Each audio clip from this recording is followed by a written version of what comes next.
Percy and Duck like working at the harbour by the sea. On a clear summer's night, there is no better place to be.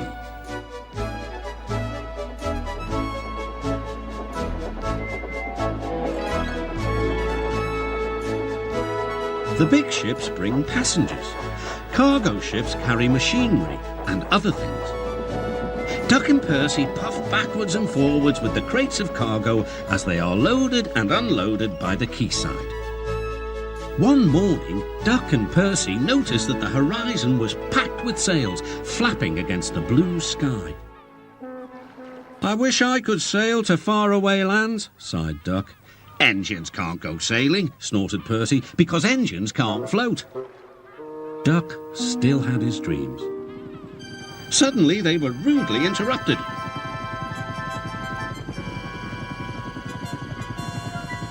"Wakey, wakey," hovered Harold. "I'm looking at the boat," replied Duck.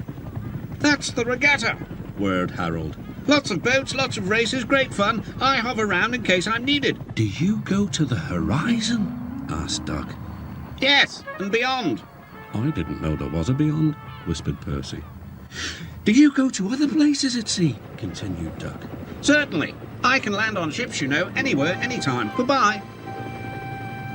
Duck sighed. He went on talking about the Regatta all day.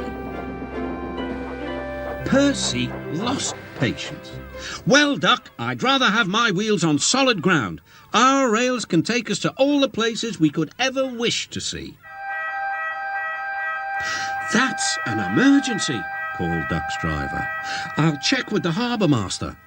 He returned with bad news. "A man taking part in the Regatta has hurt his hand. We're to take him to the hospital at the next station. Harold's bringing him now. Come on."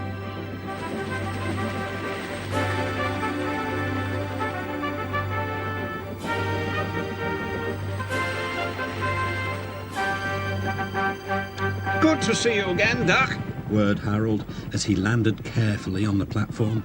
The man was gently helped to safety. "My job is to stay at sea in case of other emergencies. Otherwise, I would take this gentleman to hospital myself. Must fly. Goodbye."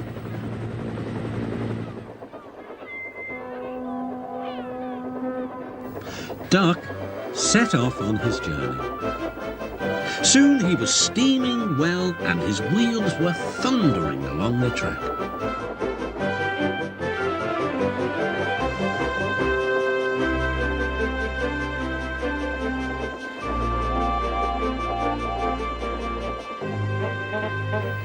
When they reached the station, the man thanked everyone and Bertie got ready to take him to hospital.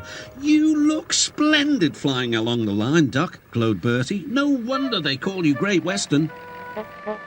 Percy's right, Duck thought to himself.